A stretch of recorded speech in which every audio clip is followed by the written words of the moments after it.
Hey everyone, I'm Scott Cunningham, aka Scottsy Business, and we're back with another episode of Tech and Things, which is now my second episode of Tech and Things and my 548th episode overall. This will be titled The Failure of Centralized Crypto Exchanges.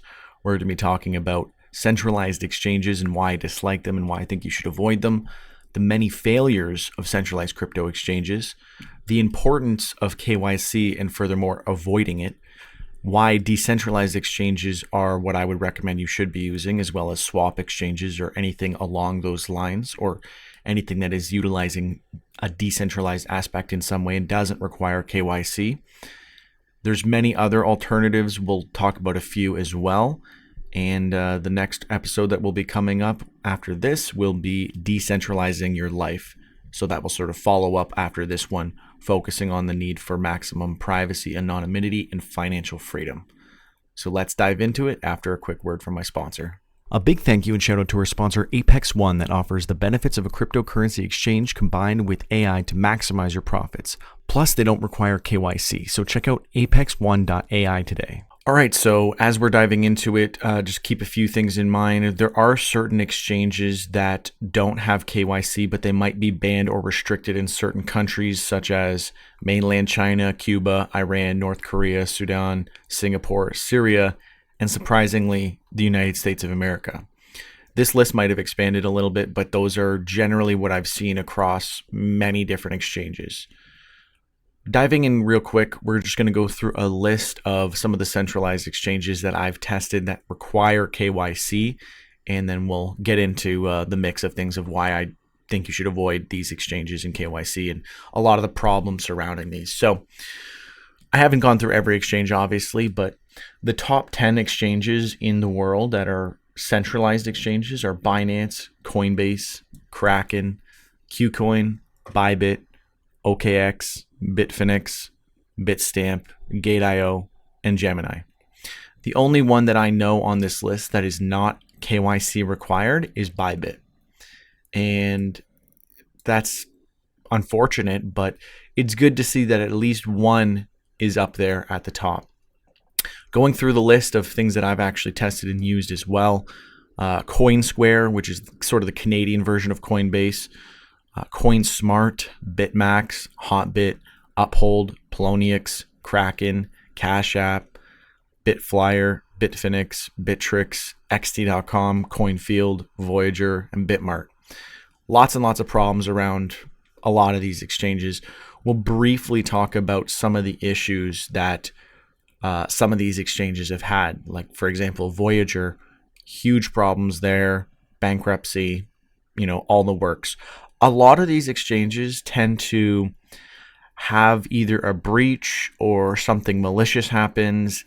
Something goes on and then they go into bankruptcy, and usually it seems that the higher ups and the founders, etc., don't end up, in too bad of a place. I mean, sometimes when you have a massive conspiracy going on, like all the fraud and things going on with FTX or with Celsius, they will face, criminal charges, but a lot of times that doesn't seem to be the case. But we'll dive a little bit deeper into each of these examples. Before I go through some of the issues that various exchanges have faced, I wanted to highlight the worst example because it's the number one exchange in the world, Binance. Binance colluded with Huobi and Probit a while back to do a hostile takeover of Steam along with Justin Sun from Tron. I've already, covered this through and through. Most people are aware of this who have a vested interest in Steam or the newer platform Hive. But essentially, Binance, Probit, and Huobi gave Justin Sun control over all of the users' funds within their platforms, allowed him to then stake those funds and use them for governance to do a hostile takeover of the chain. You would think this would be illegal. I mean, at the very minimum, it's completely malicious and unethical that an exchange holding your funds can then take your funds and use them for governance to enact policy on those chains and platforms So that's the most egregious example. And again, they're pretty much unscathed and they're the number one platform regardless. The whole point of this podcast is mostly to get across that centralized exchanges are not the good guys, and most of them have had problems with them. There's no exchange where you can say, well, it's so big it can't fail or they won't do something wrong, because all the biggest exchanges already have done things wrong or had breaches or bankruptcies, whatever it happens to be. There is no exchange that is safe, because I remember a couple of years back, I kept telling people, do not store your crypto in a centralized exchange. Never do this. And I was always met with, yeah, but it's too big to fail. Like, what are the odds that something's going to happen? Well, since then, everything has happened and all of these exchanges have had some sort of issue. And that's what we're going to talk about now. So, I mean, the very first one, most people are fairly aware of, MtGox. This is the first major failure of an exchange in 2014. They had a breach and they lost 850,000 Bitcoin. That is the first example. Then we've got Kraken, which is number 3 on the top list. They were fined by the SEC, so there's some issues there, obviously. Number 7, Bitfinex. They suffered a massive hack and they lost 119,000 Bitcoin. Cryptopia, they had a breach and then declared bankruptcy. This one actually affected me personally, as I had close to 100,000 Dogecoins on Cryptopia. And if I was able to have access to that, pull that out and sell it at the top, I could have made close to $100,000. But instead, I ended up with nothing, and I'm still going through the claims process to get back my initial investment, which was around $250 Canadian. BitConnect was, a complete Ponzi scheme. Quadriga CX here in Canada, the founder allegedly had 100% of the access to the crypto, and it was all in his wallet, and he died with the wallet never being recovered, and they declared bankruptcy. Again, we all know what happened with FTX, but for a quick refresher, this was the number 2 exchange in the world, and Binance sort of helped this go along by offering to bail them out and then pulling back and selling all their tokens as well. But this is mostly not on Binance. It's mostly on Sam Bankman-Fried and his other company, Alameda Research, which they use to mislead investors by investing in the coins that they were going to accept onto the exchange via Alameda, and then using those profits to then pump their own cryptocurrency FTX, and completely misleading investors and eventually leading to a complete and total failure. ShakePay is an interesting one because they aren't technically doing anything wrong. But a lot of people are misled by ShakePay, thinking that they're getting free crypto, when they explain in their FAQ the only reason they can afford to do this is because they sell their crypto above market price and they buy it below market price. So you're not actually getting a fair shake on ShakePay, but that's subsidized by giving you some free Bitcoin, so most people overlook it. I would agree that free Bitcoin is good, but you should not ever be buying and selling on ShakePay because you're not getting the real prices, and you could lose a lot of money in this process depending on how much you're investing.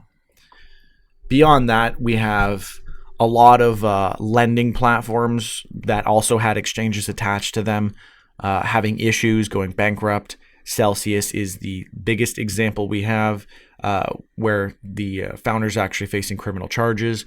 And then we have BlockFi as well. I genuinely expect most lenders to face similar situations, so we'll see how that all plays out. Looking at most lenders today, a lot of them are down 90+% with their coins, so we'll see how that plays out. Now, more importantly than what platforms and exchanges to avoid are what platforms and exchanges that you should be using. So any platform, any exchange that doesn't require KYC is the best way that you could start off. And Bybit, being the number 5 exchange in the world based on volume, by the way, is a great example. However, they do have some restricted countries, like I mentioned earlier.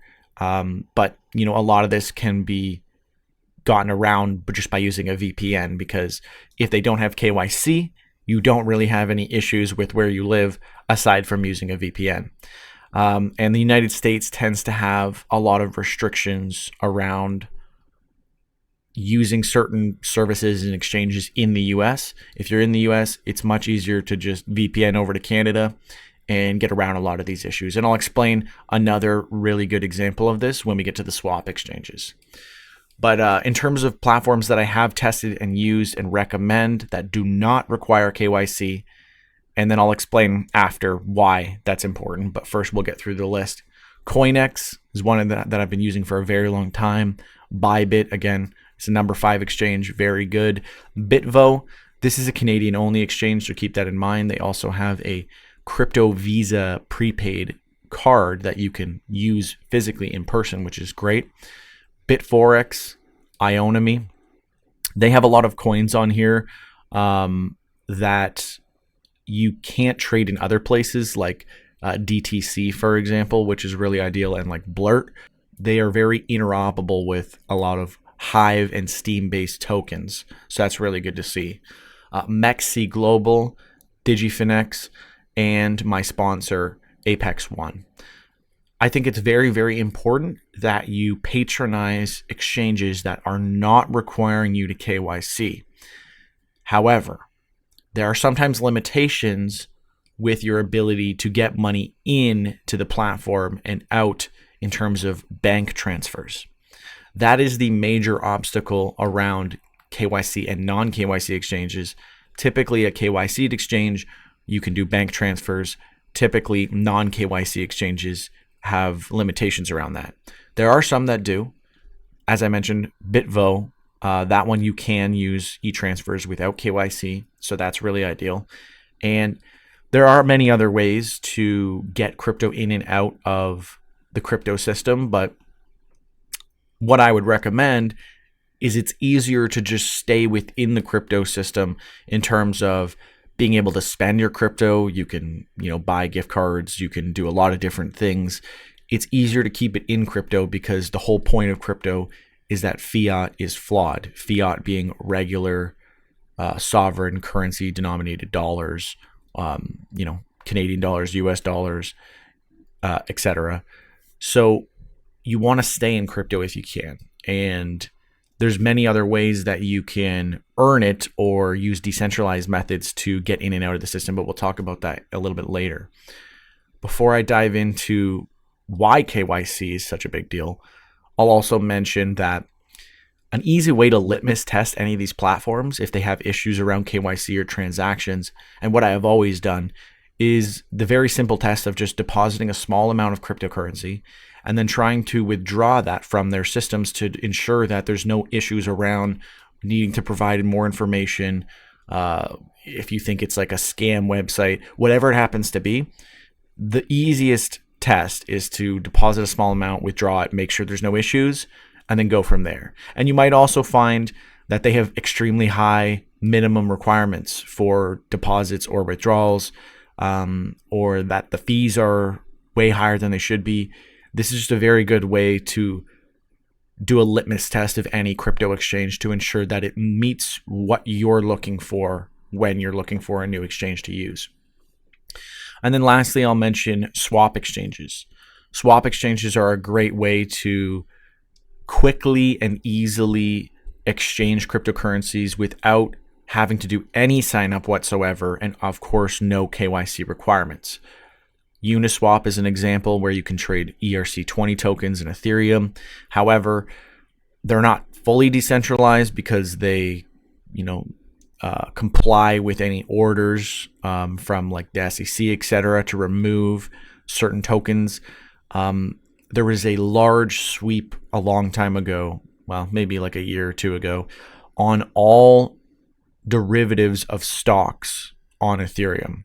Basically, every single company wiped their derivatives. The only company that kept them was Terra Luna, or rather the only cryptocurrency. And of course, we saw what happened with Terra Luna as well. So Stock derivatives are a big no-no for the SEC, and I'd be very interested to see new solutions around that. But for the most part, they're going to be very, very aggressive at going after any kind of cryptocurrencies that do this.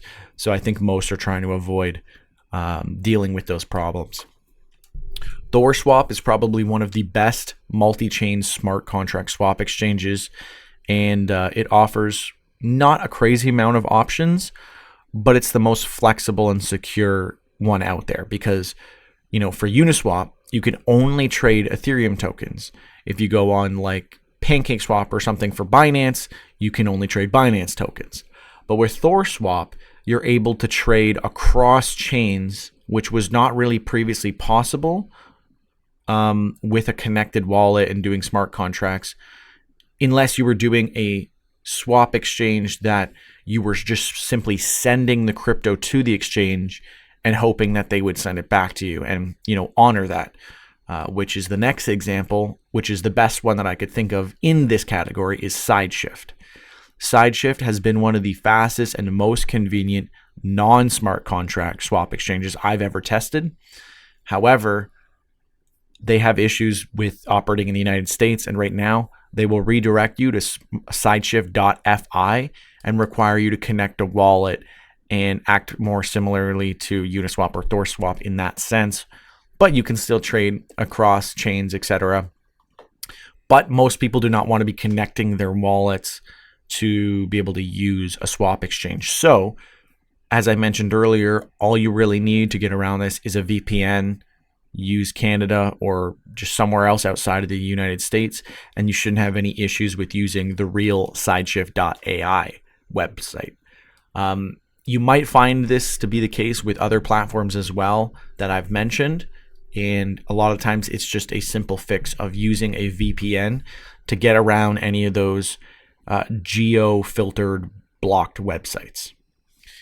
Now, in terms of why KYC is such a big deal, is because KYC is linking your real life identity to your wallet or your exchange or whatever account that you're utilizing it with. This will ensure that anything you do will be 100% linked to you with no privacy, anonymity, and potentially, if you're trying to be a little riskier in the way that you operate, maybe a tax audit. However, if you're not using KYC, it's very challenging for them to actually legitimately link you to your transactions. Obviously, with a sophisticated, cybersecurity expert, they're going to go through all the wallets and find a way to connect you to an exchange that is KYC that you might have used.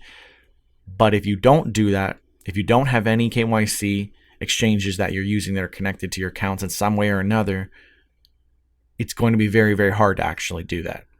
And you're probably not doing enough to warrant that to actually happen.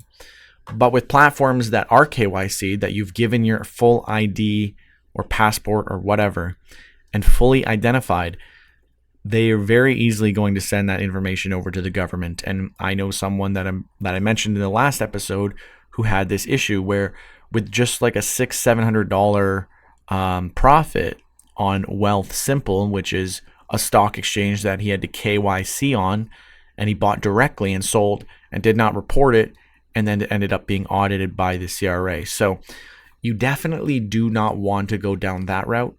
You're going to cause yourself a lot of unnecessary strife, and KYC platforms are just less convenient. You have to go through all of this process to get your account actually active and be able to use it. And it can take, a day, 2 days. If you want to get started right away, this is a huge unnecessary roadblock for you that you really do not have to deal with.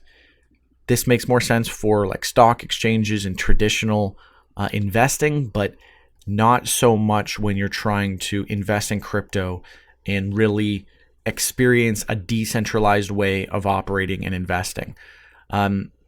I remember perfectly with BlockFi, for example, one of the lenders that has gone bankrupt. Every time I wanted to withdraw from the platform, they were requiring me to KYC again. And it was just an extreme inconvenience. You have to repeatedly send them over this information. And beyond that, even if you're not worried at all about privacy or anonymity, there's been many times where these exchanges or platforms have been breached and lost customer information. And then you're wondering, okay, well, was my ID or my passport leaked? And then you could have a whole bunch of issues with identity theft that could have been avoided entirely just by using exchanges that don't require KYC. Because whenever people, say, well, who cares? I have nothing to hide. I can KYC. It's like, yeah, but you're introducing all these risks that are completely unnecessary and you do not have to take. This is why you should always patronize non-KYC exchanges and swap exchanges, because they're giving you all the benefits with none of the negatives. Now, if you weren't aware what KYC is, it's really just, a process where typically you'll send in your ID, like a picture of the front and back of your ID or passport. Sometimes they require supporting documents such as a letter or bill that has your address on it as well to verify that information is correct. And sometimes they'll also make you do a liveliness check to make sure that you're a human, where you have to move around, turn your head one way, turn your head in another way. And sometimes these don't work correctly and it'll take a few tries, or sometimes I've had issues where they just don't work at all. And that can be very frustrating for people. Or you might be refused based on the country that you're in. I've seen many, many issues like this. And again, all can be easily avoided by not using KYC exchanges. But a lot of the top exchanges, as I mentioned, the majority of the top 10 and probably the top 50 all do require KYC. So most people aren't aware that there are many other options that do not require KYC. Moving on to some of the decentralized alternatives. So there's a million different ways to use crypto, spend crypto, buy crypto, sell crypto. Some alternative ways outside of the traditional crypto exchanges, swap exchanges, etc., that we've been discussing. There's peer-to-peer trading platforms such as BISQ, BISQ.network, or hodlhodl.com, HODL.com. These are both decentralized Bitcoin peer-to-peer trading platforms. There's other trading platforms out there. These are just two examples of good peer-to-peer trading platforms. You can also buy and sell crypto at crypto ATMs. Using an ATM locator, you could find an ATM near you. One example of this, coinatmraider.com. That's a great resource where you can find ATMs that sell and where you can sell and buy cryptocurrency directly. And I've done it myself. It's not too hard, and it will be at a very large fee though. They're smart. They know who wants to use these platforms, or these services rather, and they're going to charge you a large fee for doing so. But if you want to get in and out anonymously and potentially anywhere in the world, this is a great option to be able to do that and not have to deal with a lot of the repercussions or accounting issues around tracking all of that.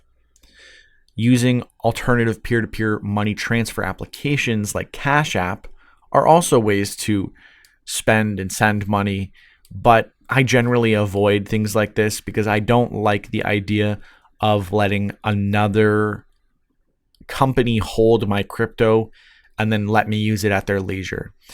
I haven't really tested Cash App very much, but a great example of a terrible example is PayPal, because you need their permission to spend it, send it, buy it, sell it, etc. And all of it's going to be reported and tracked, as I mentioned before. So I would be very weary about that. But if it's for very, very small transactions, maybe something like Cash App is another option for you, just so that you know everything that is available. You can also earn your crypto, right? You could sell physical items on crypto marketplaces, or even use traditional marketplaces like Kijiji or Facebook, and then ask to accept or send crypto as your currency of choice. I think these types of parallel economies where we're just using crypto for everything are going to become more common especially as we see CBDCs come to prominence. And it's going to be a requirement for freedom, privacy, and anonymity that people do patronize parallel economies. So we'll see how that plays out. But furthermore, on earning cryptocurrency, you can earn cryptocurrency in so many different ways. I've done a full breakdown on how I earned over $40,000 at the time of earning. So, over the past 4.5, 5 years, when I earned my crypto, I marked down the value. And over that time, I earned $40,000. Obviously, the crypto has gone up, it's gone down. I've spent some, I've sold some, etc. But at the time of earning it, I earned over $40,000 worth of crypto from just posting my video content, my blogs, to many, many different blockchain social platforms. You can go back into my content on YouTube and my various blogs to actually see a lot of those breakdowns. I don't really do that anymore, but it's definitely possible. It's much more challenging today than it was back in the day, but it's still absolutely possible. And if you already have a following, you can definitely port that over onto blockchain social platforms and start earning money. Other ways to earn: airdrops, earn drops, accepting donations in crypto, mining crypto, staking crypto, lending crypto, and other DeFi activities. However, I would generally avoid lending, as we've already discussed. A lot of crypto lenders have gone bankrupt and had many issues. So I would generally avoid that. Personally, if I want to earn crypto passively, I will stake my crypto natively, not through like a DeFi platform, not through anything like that. Natively on the platform that it's built for, I will stake it. The last one that I was staking was Atom on my Trust wallet. But since I've gone back to pretty much fully 50% with Bitcoin and Ethereum, I have a little bit of Litecoin and Dashcoin just for spending purposes, but for the most part, I'm just holding Ethereum and Bitcoin now. But you can still, mine, lend, stake, DeFi, all these different ways that you can earn passive income on your crypto as well. And I wouldn't turn my head at airdrops or earn drops, because I earned over $15,000 from one airdrop from ENS when they initially launched their token, because I held a .eth address. I've also earned decent amount of money through, I believe it was Uniswap's airdrop and 1inch's airdrop as well. There's been many exchanges over the years, typically swap exchanges, that when they launch their token, anyone who has traded on their token in the past was able to earn some airdrop from them as well. And that actually ended up being valued pretty highly at the time. Like I said, with my one airdrop, I earned over 15,000. So that was very, very nice to see. And it just takes simple actions a lot of times to be able to do this. I did an interview with the CEO of Earnify, and they have a great website that shows you when you put in your ETH address or Binance Smart Chain address, you can see what swaps, or what airdrops are available to you that you have not claimed. They also have a premium option to see more, which I recommend trying at least once just to make sure you've claimed everything, because these airdrops do expire. So you definitely want to make sure that you've taken full advantage, because you do not want to be leaving, tens of thousands of dollars of cryptocurrency that you could have otherwise claimed on the table, because a lot of times these will eventually expire. And the very last one is that you can negotiate working for crypto instead of fiat. Services like Bitwage allow you to receive crypto from your employer, and they enable employers to be able to send you crypto as payment. They also offer you the ability to invest your crypto in a 401k. So there's a lot packed into that, but you can go and listen or watch my interview with Jonathan Chester, the CEO of Bitwage, way back in episode 421.